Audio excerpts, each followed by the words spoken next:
We have been studying Sri Aurobindo's commentary on the Kena Upanishad, and we paused at the transition from one chapter to the next almost a month ago.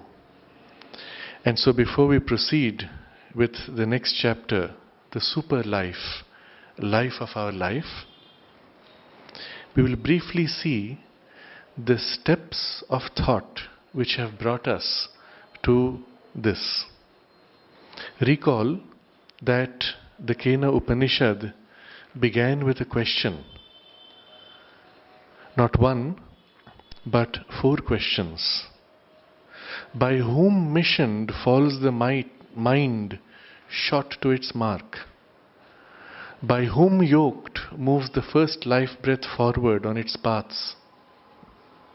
By whom impelled is this word that men speak? What God set eye and ear to their workings? And in asking these questions, the Kena Upanishad is pointing us to something which is the source and the cause of our whole life experience. We think that we are thinking. We believe that we are mind and that we are free in our mind to think as we want. But the reality, it says, is there is something greater, which is mind of our mind, that forms our mind with its limitations, itself free of these limitations. And it is that which sends our mind like an arrow shot to its mark.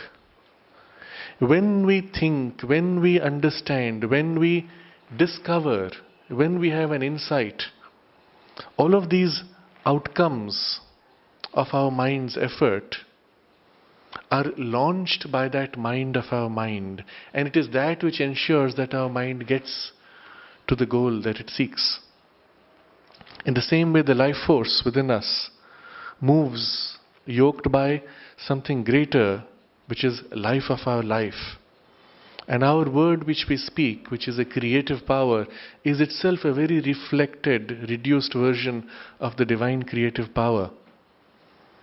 And the eyes and ears in their working also, they hear, they see, and all our 5 senses by a greater sense which has formed these senses.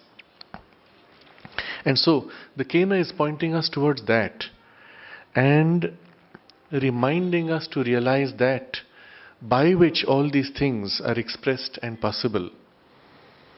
In other words, we, although living in this consciousness where we experience our mind, life and senses and speech, although we think this is all that is, the reality is that we are, or a part of us is, living in a consciousness which is mind of our mind, speech of our speech, sense of our sense, and life of our life. We are not conscious of that though, although it is conscious of us. That is our divine station, that is Brahman. And the Kena Upanishad is asking us to awaken to that, to live from there, to see from there, to think or cognize from there, to experience the universe from that higher station of the senses. Not abandoning this, but releasing this from its limitations in this higher consciousness, which then uses all these as a means, but is not limited by them. So the text of the Kena Upanishad has taken step by step. In the next verse it says, that which is hearing of our hearing, mind of our mind, speech of our speech, that too is life of our life breath and sight of our sight. The wise are released beyond and they pass from this world and become immortal. That consciousness is one of immortality, which is meant to be realized by us, which is our, in a sense, birthright. Because the text of the Veda, of which this is an expression, reminds us that we are children of immortality, and so therefore that is our inheritance. But that consciousness, Their sight travels not, nor speech nor mind. So if we try to see it, we cannot. If we try to speak of it, we cannot. If we try to know it by our mind's process, we cannot. And so it says, we know it not, nor can distinguish how one should teach of it. So how is the Kena Upanishad going to take us to that if there is no way to know it by our current senses or mind even? For it is other than the known. Everything we know belongs to the domain of limitation. It is other. It is there above the unknown. It is so we have heard from men of old who declared that to our understanding. Now, having declared that it is not possible to speak of it or to teach of it, the Kena proceeds to precisely lead us to that. And how it does is by showing the correspondence in our consciousness with things which belong properly to that. And for each thing that we experience here, there is something corresponding in that. And so if we take this experience and as if go to its essence, go to its source, backtrack from its particularity of form and get into its essential truth, then as if in a continuity we could ascend and break through to that consciousness. And so, following this, it gives 5 verses which have the same pattern. Each of them, step by step, takes us to that. That which is unexpressed by the word, that by which the word is expressed, know that to be the Brahman and not this which men follow after here. In other words, our creative power of expression is a pale reflection of that. The same way, that which thinks not by the mind, that by which the mind is thought out, know that to be the Brahman. Next, that which sees not with the eye, that which by which one sees the eye is seeing, know that to be Brahman. That which hears not with the ear, that by which the ear's hearing is heard, know that to be the Brahman.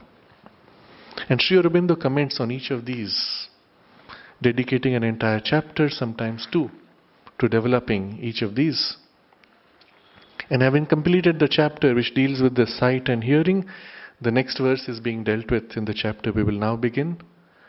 That which breathes not with the breath, that by which the life breath is led forward in its paths, know that to be the Brahman and not this which men follow after here. So first the mind, first the speech, the creative power, then the mind, then the senses, and now the life energy. But to fully appreciate our description, the discussion on the life energy and life of our life, we quickly look at what each of these has prepared us for. In Sri Aurobindo's description and discussion on the word, the supreme word, which is speech of our speech, he explains that the human speech is only presenting to us a presentation of a presentation. It is not getting to the thing itself. When we speak of flower, we are creating a mental image of a physical object. But we never know the thing itself. We never speak of the thing itself. We cannot. And he then leads us to a deeper understanding of the nature of the sound, the power of the mantra and its creative power, and its appearance at a level which is a level of vibration beyond the physical domain, through the subtle and beyond. And it is by that power of vibration that the Brahman formulates and expresses the whole universe out of himself. And so he concludes in that chapter, human speech is only a secondary expression, and at its highest a shadow of the divine word, of the seed sounds, the satisfying rhythms, the revealing forms of sound that are the omnipotent, omniscient speech of the eternal thinker, harmonist, creator. So in other words, Brahman vibrates himself into manifestation, and that is his creative power of speech. And our human speech is only a pale shadow of that. And then the next verse, which discusses the mind of our mind, Sri Aurobindo, over 2 chapters, gets us to recognize that our mind is itself insufficient. It cannot know everything. It cannot understand everything. It cannot experience everything, and therefore there has to be a power greater than mind which has the capacities that mind does not.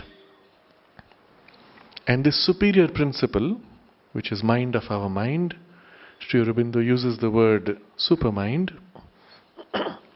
has a very different relationship to the mind.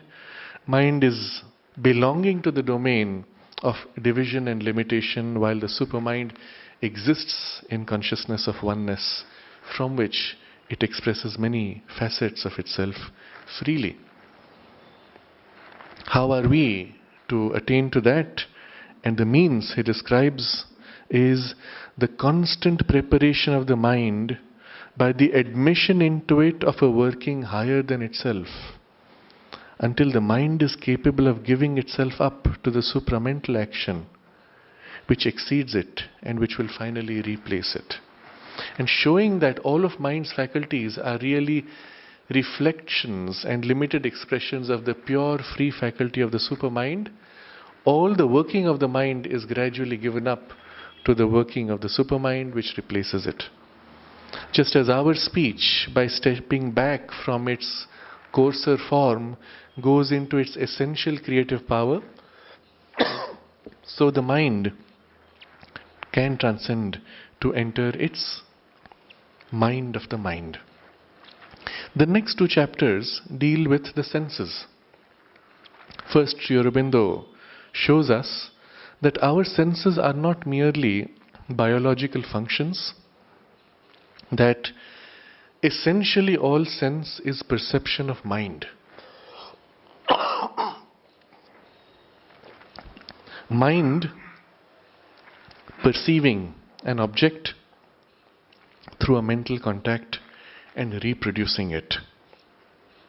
And this itself is part of one of 4 workings of the mind of pure consciousness, which places its own consciousness before it in order to enter in relation and take into itself what it perceives. But this would be sense of our sense. But Sri Aurobindo points out, the Kena Upanishad did not speak of sense of our sense. It deliberately made a distinction between sight and hearing. So there's a deeper message that the Upanishad wants to convey. And this Sri Aurobindo treats in a new chapter, where he shows that in the pure perception of consciousness, there is already a multiple functioning, multiple perception. Pure consciousness, when it perceives any form, it has formed that form and then it sees it. But when it forms the form, it took 5 stages of working of force. And so when it sees 5 stages of that working in any form. With the physical, with the subtle, with the spiritual. There are 5 steps of force which lead finally to stable form. Therefore 5 senses corresponding to each of these 5 stages.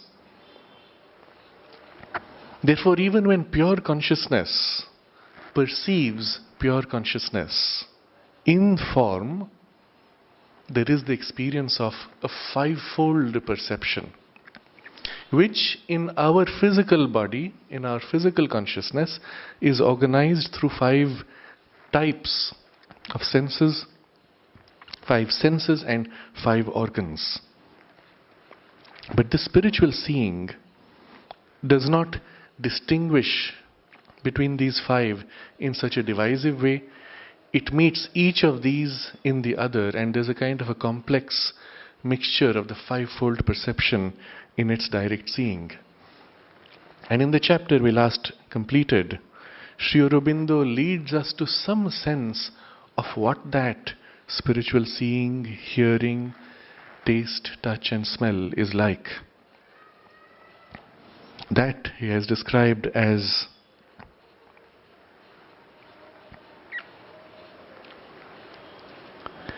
it is that by which the soul sees its seeings and hears its hearings. And the soul meets the world in this way. And all of our senses assume their true value, their reality, when we allow this deeper seeing to fill them and work through them. This, he says, master consciousness in us senses our sensations of objects, sees our seeings, hears our hearings, no longer for the benefit of the senses and their desires, but with the embrace of the self-existent bliss which has no cause, beginning or end, eternal in its immortality. And because it is the divine consciousness meeting the divine consciousness through the senses, it knows all contact of the senses as a blissful contact. This does not obviously correspond to our physical experience through the five senses. We do not experience bliss, we experience discord, conflict, limitation, duality, pain, pleasure, comfort, discomfort, and so on. But when that sense fills our senses, we begin to share in its experience of the bliss. At that point, there's an important distinction to be made. We perceive the secret harmony of the divine in things, but it does not mean that the secret harmony is revealed overtly. When the inner sense awakes, we may still look upon the garbage bin with the dirt that is thrown in, with the rotten food that has been thrown out. We may look upon the sharp stones and experience them piercing our feet. And the inner sight will still see these as a play and embrace of the divine bliss. Our outer senses, though, may still recognize that these are experiences not of an overt harmony. The inner sense sees the inner harmony secret in all things, without exception. But we also recognize that that inner harmony needs to be expressed, to be made overt, no more secret. And that process of its emergence is what we call evolution. So while still experiencing the world as a domain of the play of a divine bliss, we continue to work for the development, for the emergence, for the manifestation of that bliss in and through all forms of life. Now you can see at this point that our creative power in the world activated, our mind now cognizing the world differently, our senses perceiving the world differently, we still work to fulfill the divine purpose in things. And what is this that we do? What drives this energy, this life force by which we work and do things? This now is the theme of the next chapter. So you see how all the past discussion across these chapters join and complete on this theme, the super life, life of our life.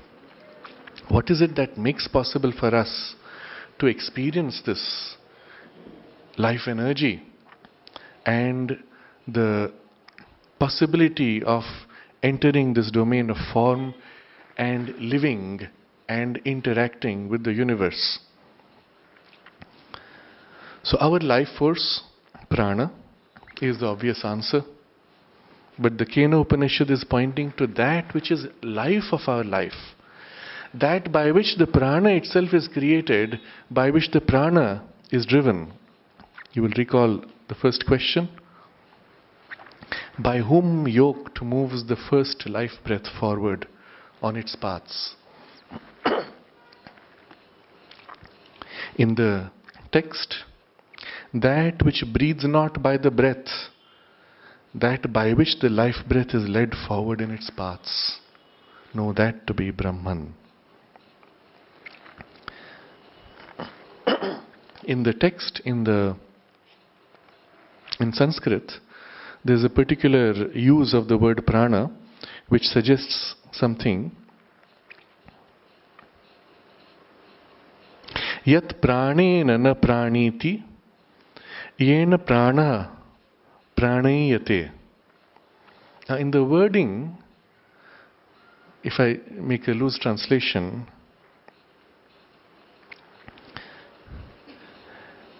that by which prana does not pranify itself, that by which prana is pranified, if I have to use a coarse way of saying it, that would be the literal sense of it. And if we translate it to English as life force, it does not carry the same sense. That by which life force, that by which life force lives out its life energy, that is the Brahman. And so we need now to look deeply into where this life energy comes from, what empowers it to be life force. And Sri Aurobindo, in the same pattern as the earlier chapters, begins with what we experience and what we know in our own consciousness, in our body, and from there in our mind, and from there in a continuity in the higher consciousness, which is super life, life of our life. In that same consciousness from which the creative power emerges, that same consciousness which cognizes by mind of our mind and perceives by sense of our sense. In that will be found life of our life. So Sri Aurobindo begins thus. But the Brahman consciousness is not only mind of our mind, speech of our speech, sense of our sense.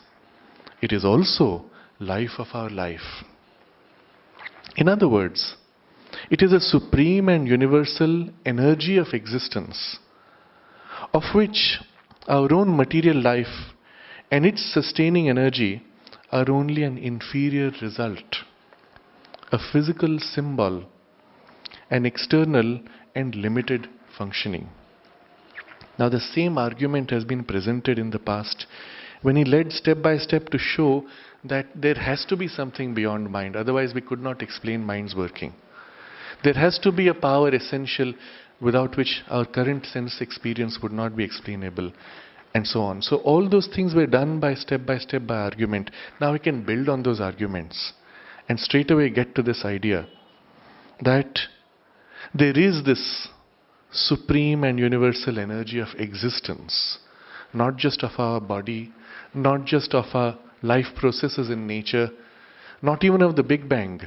It is the energy of existence which makes possible the Big Bang, which makes possible the flow of the river, which makes possible our body to have life. And of that, all these workings, whether Big Bang or river flowing or our cells, life force in the plant and animal, all these are inferior results and physical symbols with an external and limited functioning. That itself existed before Big Bang, did not depend on the Big Bang, did not depend on the appearance of matter or of the trees or of the animals. But once it has formed the Big Bang, once it has formed matter, once it has entered into it and developed plant and animal body, it is working in a limited functioning. And so to know that, we have to go beyond in its freer functioning. That which governs our existence and its functionings does not live and act by them.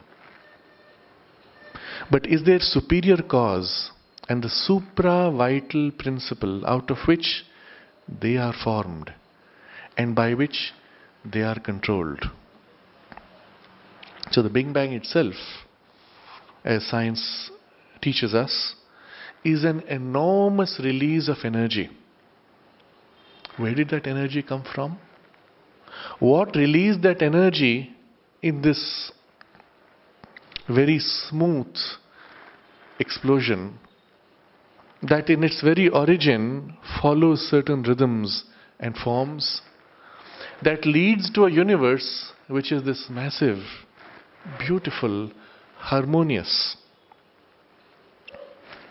elegant, organized, ordered expression. All of that must have been there already in that which releases the energy of the Big Bang. But if the Big Bang itself is this humongous release of energy, that must be so much more. Because when it releases energy, it does not obviously release all of itself. You will recall the line from Savitri. Sri Aurobindo writes, this universe, he says, is the small result of a stupendous force. Itself is therefore their cause, and it does not live or act by them. It has much greater freedom, it has utter freedom in fact, and uses this word, the supra-vital principle out of which our existence is formed and by which they are controlled. So supra-vital meaning it is no more vital, it transcends the vital and all the limitations coming with the vital. Now begins the discussion to elaborate and justify the statement. But first we have a problem of vocabulary. The English word life does duty for many different shades of meaning. But the word prana, familiar in the Upanishad and in the language of yoga, is restricted to the life force, whether viewed in itself or in its functionings. So life, of course, we make loosely when we say, oh, this is life. Life is good. We're speaking of something very different. We're speaking generally of the human experience of what life is like. But here, prana has a very specific sense. And so, when we translate prana as life or life force, we must keep in mind this very clear focus. So, it includes both the life force in itself as well as in its functionings. So, when we say prana, we can mean the life energy or its functionings within us, which we also describe as the 5 pranas. The popular significance of prana was indeed the breath drawn into and thrown out from the lungs. And so, in its most material and common sense, the life or the life breath. But this is not the philosophic significance of the word as it is used in the Upanishads. So even today, you will see when people speak in the vernacular, either in Sanskrit or in any of the derived Indian languages, you will find they refer to the breathing as prana. Pranayam meaning control or mastery of breathing, indirectly life breath. Or someone will say, increase your prana, meaning increase your vitality.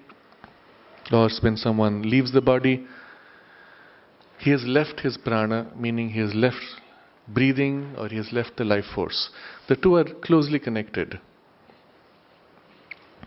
But the philosophic significance is very specifically the life energy. He says, the prana of the Upanishads is the life energy itself, which was supposed to occupy and act in the body with a 5-fold movement, each with its characteristic name, and each quite as necessary to the functioning of the life of the body as the act of respiration.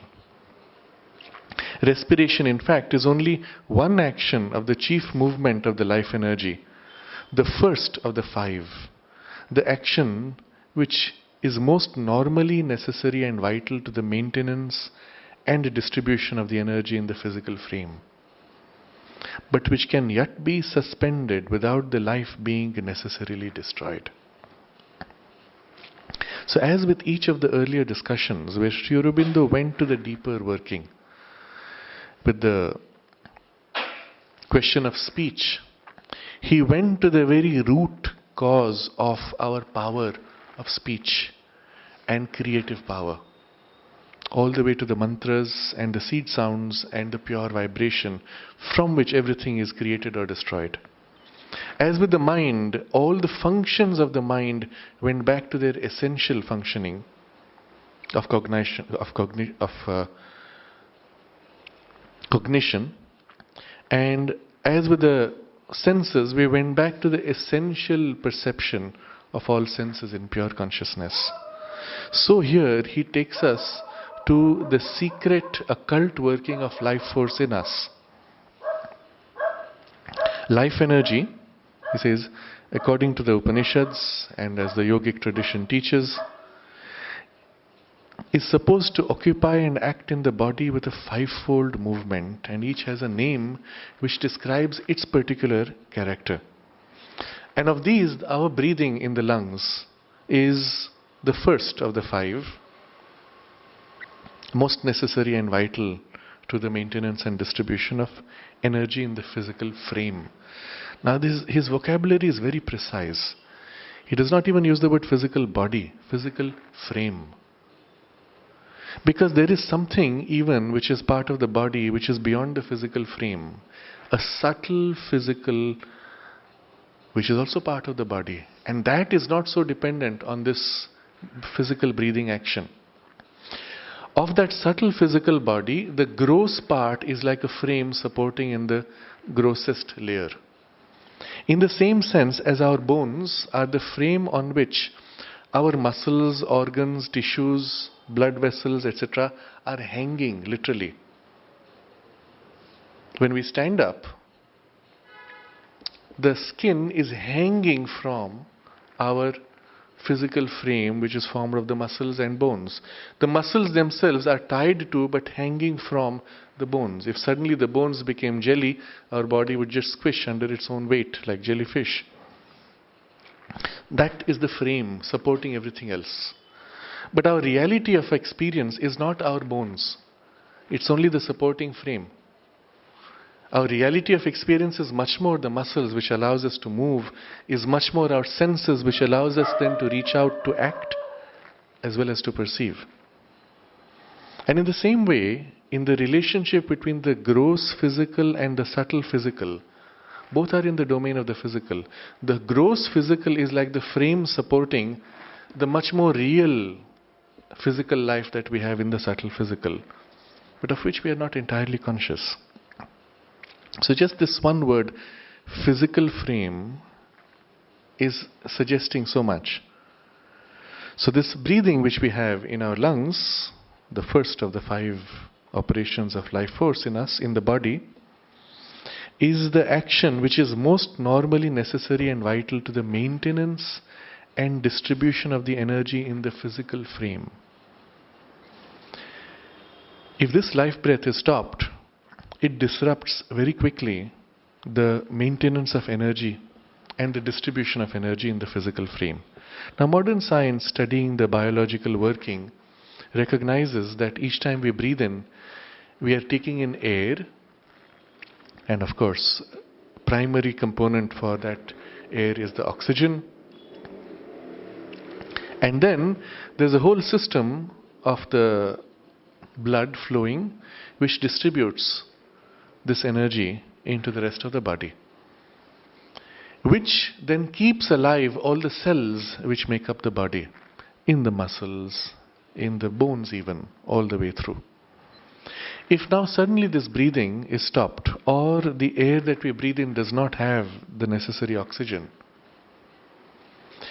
the intake and the distribution is affected. After a while, we find our body becoming a little weak, our mind becoming dazed, and then gradually the body functions begin to be less efficient. After a while in the blood, there is the accumulation of certain toxins which are unable to be cleared out by the body system, and so on. There's a whole gradual process by which the body is unable to continue in its normal functioning, beginning with the breakdown of cells. Because the body senses this breakdown, it immediately starts a reflex action of gasping, trying to take in more air to make up for something which is lacking. But what is it taking when it breathes in? Oxygen is obviously the component which is measured physically, but what is oxygen itself, we could ask? What are we taking through the oxygen? And that's where we get to a deeper principle. And so he says here, but which can yet be suspended without the life being necessarily destroyed. So this breathing action can be suspended. We see this in certain Hatha Yogic practices, and in Hatha Yogis who have mastered the life breaths and are able to break the barrier between the gross body and the subtle physical body. They are able to draw in the life force, keep the body going even after suspending the breath. In the Hatha Yogic tradition, they point to the example of the tortoise. The tortoise takes one breath, dives into the water, can stay immersed for long periods, hours at a time, go down very deep into the ocean and continue quietly swimming serenely. And then gradually it comes up and releases this tiny breath and takes in another fresh breath. Now if you consider the quantum of oxygen that it took in, it would not explain this long period of the diving and the continuous swimming, as if nothing has happened. And they look upon that and show that as an example and do certain postures and practices which are in fact an attempt to replicate what the tortoise does internally, energetically. Now you'll see the tortoise is never excited. It is never running around. It is never agitated. It can walk fast. We have stories as children, we say the hare and the tortoise is moving very slowly. It can in fact move quite fast. But its normal tendency is to be always in a state of relaxed alignment energetically. And so even when it moves slow or it moves fast, it is never agitated or disturbed. And there we get a clue. When in our energy there is a disturbance, when there is an agitation, then our body as if quickly uses up its store of energy and loses the link of the source of the energy. In the practice of pranayama, we are taught gradually to increase the duration of holding the breath. And while in a normal state, a person may perhaps be able to hold the breath for 15 or 20 seconds and then gets a little, finds himself gasping for fresh air. Very quickly, within a month of practice, you will find you can extend this to 1.5 minutes, sometimes even 2 minutes. And in a few more months, you might go up to 2.5 or 3 minutes that you can hold your breath. What is the difference between we as we are today, where we cannot hold more than 15 seconds, to that condition where we are able to hold 2.5 minutes? And you will notice, when you hold your breath for a long time, not only your body becomes quiet and in a certain poise, but your mind also becomes very quiet. And there's a kind of an internal alignment of energy. Unagitated, undistracted, fully centered. And you remain in that poise. As long as you remain in that poise, you can continue without needing to gasp for air. The moment you lose that poise, there's a panic in your thoughts, your body becomes tense from that fear, suddenly you find yourself gasping for air. There you get a clue. So this respiration, he says, which can be suspended without the life being necessarily destroyed. So we will have more to discuss of this as we go along in the rest of the chapter. But for now, we just take this as a first point of indication. The existence of a vital force or life energy has been doubted by Western science, because that science concerns itself only with the most external operations of nature and has as yet no true knowledge of anything except the physical and the outward. Now this was written, remember, about 100 years ago, 1910 or 12, 1900 a little around 10 or before. And in fact, during that period we find in Europe, there were many who spoke of vital force, life force, vital fluid, etc. But it was always discarded by the cruder physical part of science, which viewed this more as something which was a remnant of imaginations and fantasies. Subsequently, and this is very prophetic in the way he writes it here, even that discussion of vital force, life energy, etc. was discarded, and science became almost exclusively materialist. But that was a point of transition where both coexisted for a while. But if you go back 100 years before, vital force, life energy, etc. were common in the vocabulary, even in the West, as much almost as in the East. In fact, strangely enough, today, 100 years later, we find the same ideas gradually returning, sometimes with a different vocabulary, sometimes as a factor X which we have not yet named, but which must be there, which exists because we can verify that there is something, but we don't know what it is. And so we are at a point of transition where once again all this will come back, and soon. I was recently, barely 3 weeks ago, in a conference on consciousness in healing, in conventional medicine. And there were many prominent names. Larry Dossey, who wrote a book that started this whole movement in America, which was called Space, Time and Healing, where he spoke of things belonging to a domain which is non-material that are critical to healing and to life. Two more popular conventional names such as Deepak Chopra, who became famous for introducing some of these concepts and Ayurvedic ideas in conventional Western medicine. But there were others not so well known. Among them, one scientist who is director of Institute of Noetic Sciences exploring this field, who spoke of his research in which they were able to show in laboratory conditions that a human being is able to influence another human being by directing energy on the other. Directing energy at will, consciously, on and off, and effecting a change in the other person which was measurable, passing through the best insulation for electromagnetic, electric and other fields and waves.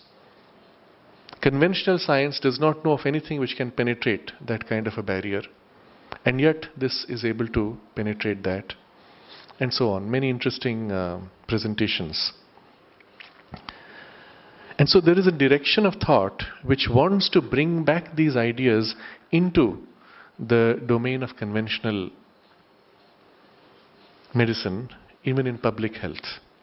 Among them, there was one extraordinary, in the question-answer session, there were many interesting stories narrated by people of their own experiences in this domain. But one question triggered a discussion briefly, which was quite extraordinary, I thought. And the questioner, coming from a public health perspective, asked, how do you explain this phenomena? And I'll come back to what the phenomenon is. The speaker there was describing the two models of health. We have a model of conventional medicine, which looks at the body as a conglomeration of cells.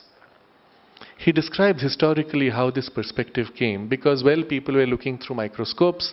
They saw that the tissue had lines distinguishing things, so they called them cells, and then they saw inside the cells and so on.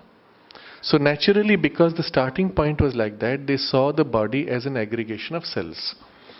But then he shows how the Eastern view views the body not as an agglomeration of cells, but as layers of consciousness or energy, one unto the other, 5 layers. And he was trying to link these two models. And he showed how, if in the conventional medicine, instead of looking at the cell walls as the defining element, they had looked at the flow of material and energy across the body, then we would have come up with a very different model which would be closer to the yogic and Ayurvedic model of the human being. It was a very interesting discussion which immediately brought forward the truth that it's not cells which make us what we are, but the life energy working in the cells and through the cells which make possible the human being, which hold the totality of the human being together. So after this came an unusual question, and this was from a public health professional who said, how can you explain this observation that in certain cases a patient can change completely the biological working depending on his internal state? And in this case he gave the example of a person who has multiple personalities. And in one personality the person has diabetes. In another personality the person has asthma. When the person switches personality and goes into the asthma personality, he is completely free of diabetes. He can eat all the sugar he wants, the body functions normally. He switches back to the diabetes personality and suddenly he finds he has he is free of asthma. All symptoms are gone. The greatest stimulation to provoke asthma doesn't work, but he has diabetes. And sometimes the switch can happen over days. How do you explain that instantly the body can be free of asthma or can be free of diabetes, which is supposed to be a hereditary disease, which is supposed to be incurable? You can be instantly free of that and have it switched on instantly. And the person who was the speaker said, the only explanation we have is that our current model of the body is not sufficient. That we have to recognize that the energetics of the body are far more important than the biological functioning, and switching the energy can change instantly the biological functioning. That the root cause of asthma and diabetes is not in the gross body functions but in the energy functions. That is the only explanation we have for such an observation. And he said we have to accept that. And of course they have to always conclude with, but more research needs to be done in this area. Which is true always. But it's coming, you see, in the cutting edge of the thought, of exploration, of biology and the physical sciences even. We're looking once again at these deeper truths, without which so much of our phenomena of life cannot be explained. But as long as science concerns itself only with the most external operations of nature, of course, you don't need life force. You have energy exchanges between cells transported by chemicals and so on. So Sri Aurobindo now explains what is the nature of this life force. And here he reveals many interesting things. Some of them, as is very characteristic of him, are very condensed statements, a few phrases, keywords, which point to so much more. And if you have the background, you recognize what he is referring to, and he brings together a huge mass of knowledge and places it in clarity and in harmony with the whole. So this prana, he says, this prana, this life force, is not physical in itself. It is not material energy, but rather a different principle supporting matter and involved in it. Now when we speak of material energy, that is not prana. It is a different principle. And by material energy we will say, well, the chemicals, the glucose which is burnt in the cells. Or in your mobile phone there's a little battery which is being charged. It soaks up energy and then it releases the energy as electricity and so on. There's a chemical interaction process. All of these would be in the domain of material energy. An object falls, there's an impact. The hitting is a transfer of material energy. So this prana is not physical in itself and it is not material energy, but a different principle supporting matter and involved in it. So now we have to look behind to something which is involved in matter and supporting. Without it, matter could not be what it is, would not act the way it does. So Sri Aurobindo continues, it supports and occupies all forms, and without it no physical form could have come into being or could remain in being. So prana itself doesn't need physical form. It supporting makes possible physical form. It entering makes physical form behave as it does. It withdrawing, the physical form would dissolve, could not survive. Physical energy is in the interaction of physical form with form. Prana is behind that. I'm reminded of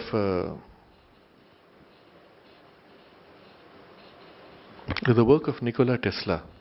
In the rest of the chapter, in the rest of this paragraph, we will refer to that again. Tesla was,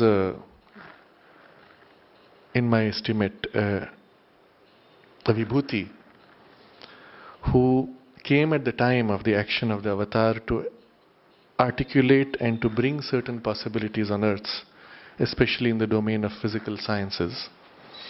And it is, I say this because what Sri Aurobindo has described in Savitri, in the three passages of three soul forces, where he discusses the creations of science and the future possibilities of science, practically all of those, and specifically those, were attempted by Nikola Tesla, in many cases successfully. And things which were not attempted, he conceived of and described, and which Sri Aurobindo refers to. And the match is so extraordinary.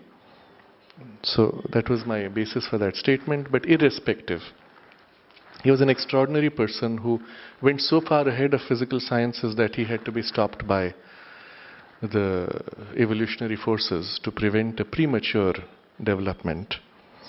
In one of his patents, he writes, and he was at that time a student of the Upanishadic texts, and he had met Swami Vivekananda through a French actress, I forget her name, who incidentally happened to be subsequently in later life here in the ashram.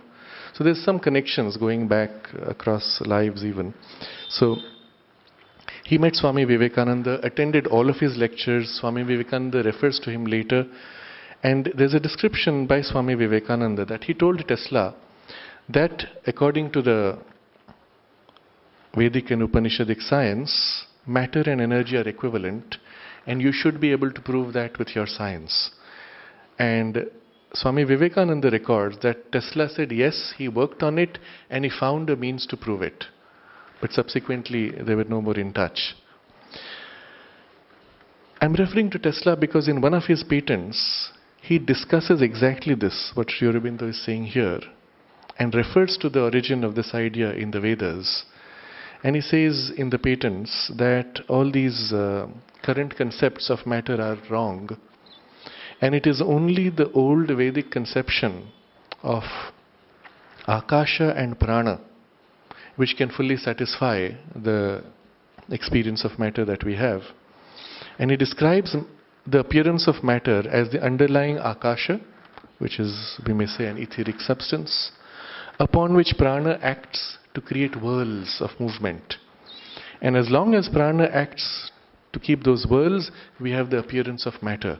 When Prana withdraws, the whirls subside and matter vanishes. Now this is the Vedic concept of how matter emerges out of so-called empty space. which he actually describes in his own terms and says this is the only satisfying explanation. And he builds his theories and his technology on this knowledge. I will come back to him later when Sri Aurobindo discusses something else. So now he is discussing prana. You can understand straight away, prana working on akasha, forming matter. You can see prana is the cause of matter. And it supports and occupies all forms, and without it, no physical form could have come into being or could remain in being. It acts in all material forces, such as electricity, and is nearest to self-manifestation in those that are nearest to pure force. Material forces could not exist or act without it, for from it they derive their energy and movement, and they are its vehicles. Material forces are vehicles of prana. They derive their energy and movement by the prana. Sri Aurobindo specifically refers to electricity as one of the material forces. And he mentions that the prana is nearest to self-manifestation in those that are nearest to pure force. Now, in the physical domain of forces, material forces, there are many kinds of forces. I said there's a collision. Something hits another thing and kicks it. You don't see pure force. You see impact pushing something. You see chemical reaction taking place in your mobile phone battery giving electricity. You do not see pure force there. But the closest we see to pure force is in fact electricity. That's why Sri Aurobindo is referring to it here. In another text, I think it is in the Life Divine, I couldn't get it just now, he refers to this, and where he says electricity is the nearest we have to pure force. Why? Consider that on one end of the wire you put a battery, on the other end you put a light bulb. Something moves across, but you do not see any movement. The wire is fixed, the battery is fixed, the bulb is fixed. You see no movement, and yet something is transmitted across, which has the power to create on the other end light, heat and push. So on one side, let's say you have a generator turning, cranking out electricity. On the other side, you put a motor which is turning. The gap between these two could be a few million miles. That movement of the generator is transmitted across the wires, and on the other end creates a movement, but nothing in the wires is moving. Pure force. Pure force which is almost non-material. So, it acts in all material forces such as electricity and is nearest to self-manifestation in those that are nearest to pure force. In other words, prana is as if manifesting itself in the material domain, and the nearest that it is able to self-manifest is where you find pure force. Electricity, and its most refined form of electricity is the closest. In the way electricity moves, and this is where I will come back to Nikola Tesla. He was the father of what we call alternating current. Before him, everything was direct current. You pumped electricity one end, it came back through the wire, and you had to pump very hard to get it great distances because somehow the wire used up the electricity in the transmission. What Tesla did, he brought about an alternating current. Now consider, imagine a pipe which goes a long distance and comes back.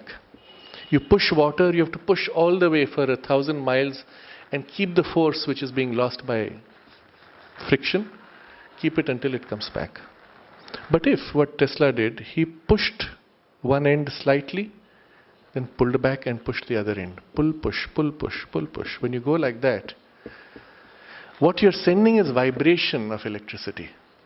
You're not sending electricity proper. You're not pumping electrons. You're pumping the force of the push, back and forth. And that oscillation is transmitting. The actual movement in the wire, even of electrons, is only back and forth. You see the point? There's nothing that has to travel 1,000,000 miles. And so because you're transmitting pure force, not even electric current, you're transmitting pure force through electric current, going back and forth, you can go very, very, very far. And that's why alternating current succeeded where direct current failed. Direct current could go a mile and then it would lose voltage. Alternating current can go a few million miles without losing voltage. And then he found, Tesla, literally he created the whole electric system we have today. If you raise the voltage higher and higher frequency, it can go much farther. And then he discovered as he pushed up the frequency higher and higher, the electricity would travel not only through wire, it could travel through empty space, through refined air, and create all kinds of electrical phenomena. And with this he developed a whole new technology. But we stop for the moment with this idea. What are you doing when you're sending alternating current? You're not pumping current for a million miles.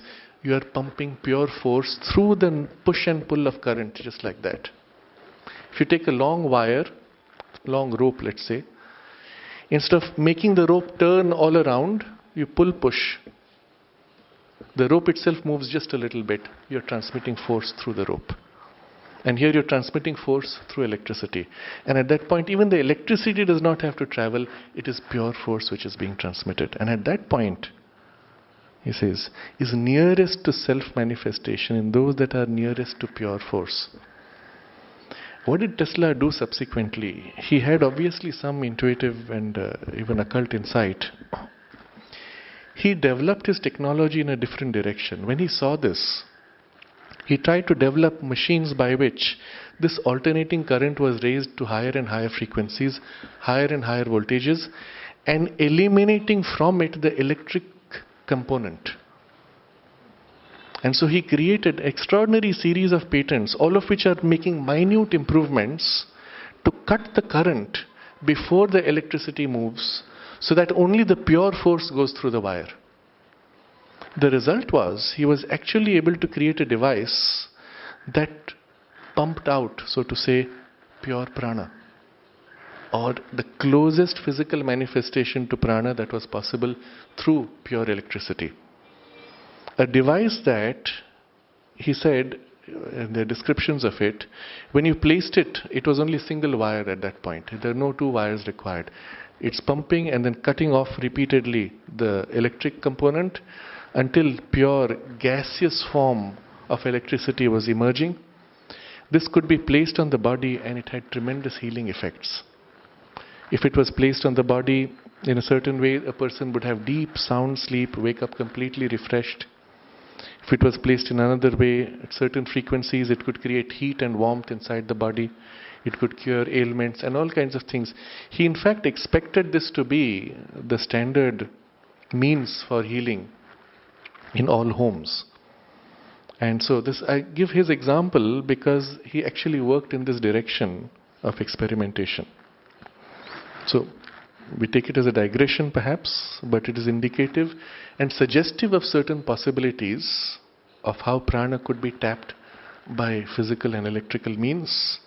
But also it highlights the relationship of prana with electricity and physical force and energy. We complete the paragraph. But all material aspects are only field and form of the prana, which is in itself a pure energy. Their cause and not their result. Everything finally resolves itself, therefore, to prana. All material aspects are only field and form of the prana. And here's a very powerful suggestion which goes to the very heart of all physics. When you say material aspects, what do you mean by that?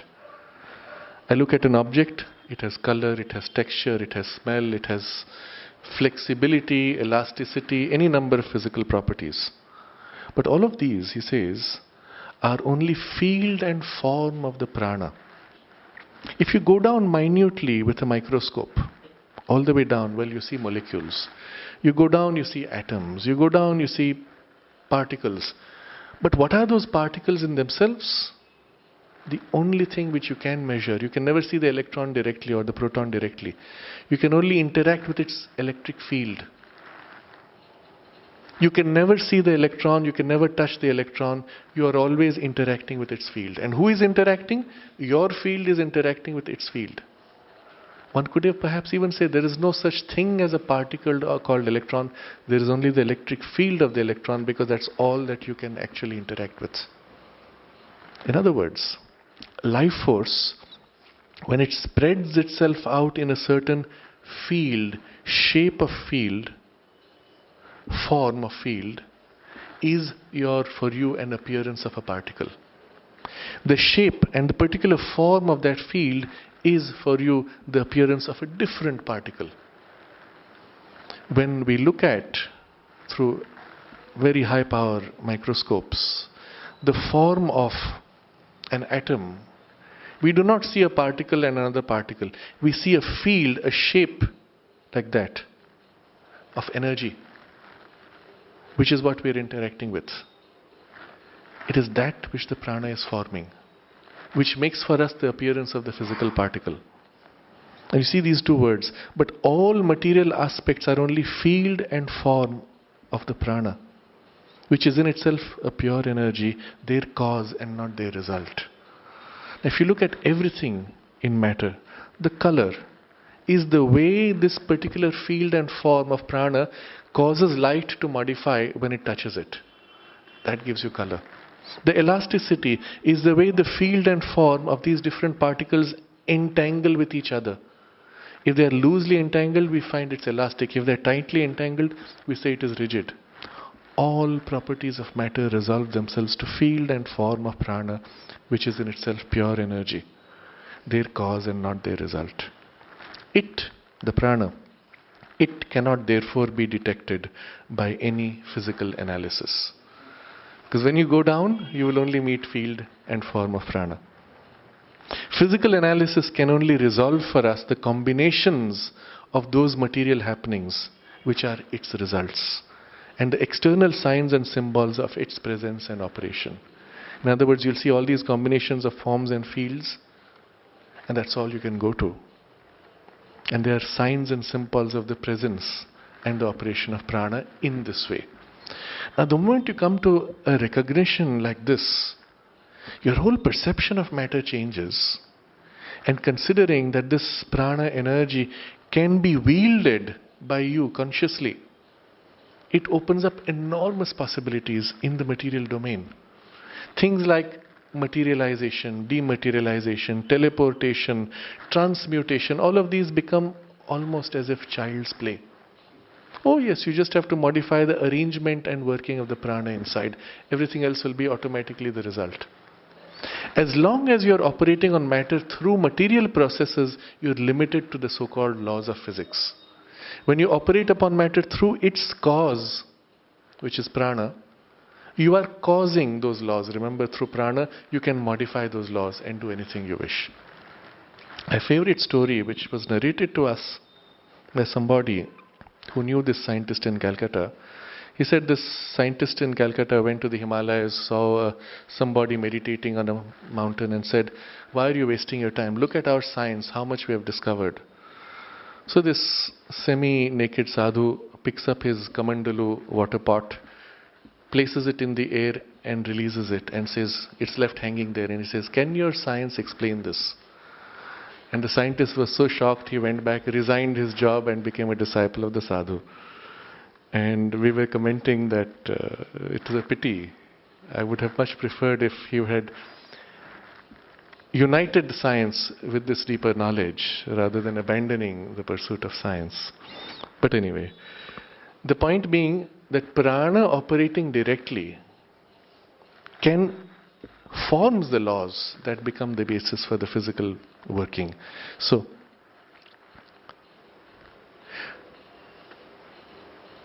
physical analysis can only resolve for us the combinations of those material happenings which are its results and the external signs and symbols of its presence and operation.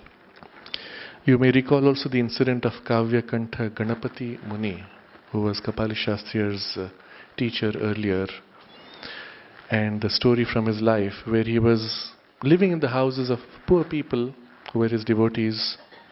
He would narrate stories from the Puranas to the children, and because he knew he was drawing on them for his food and shelter, he had to give something back.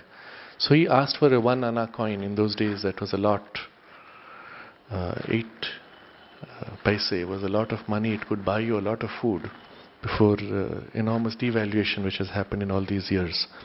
He held that coin in his hand as he was narrating the stories, And obviously he had put a certain will on it. At the end of the narration, he gave the coin back and it had turned into gold.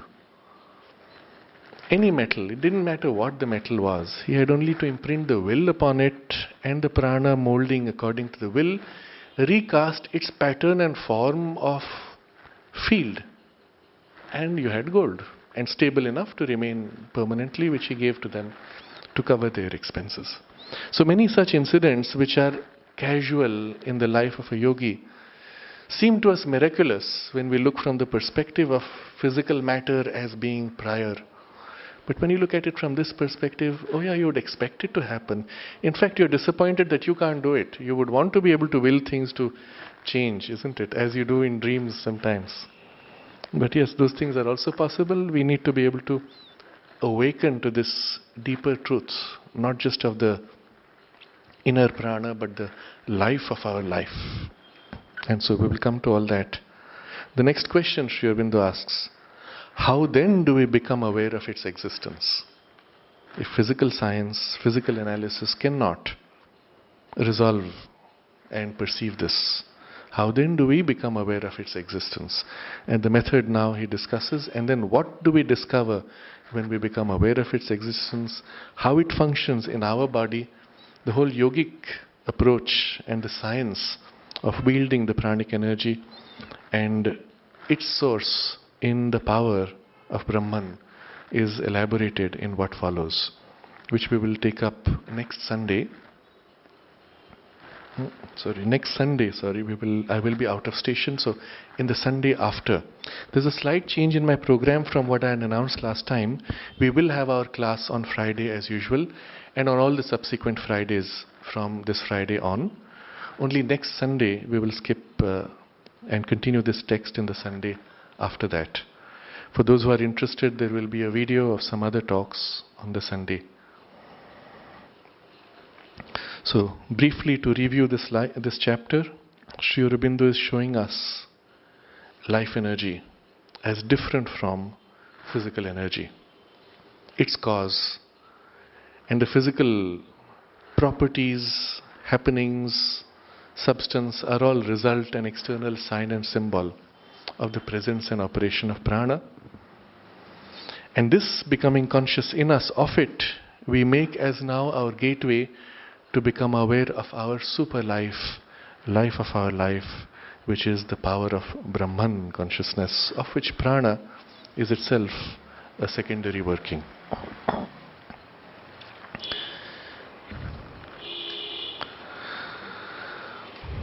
We can meditate on this briefly.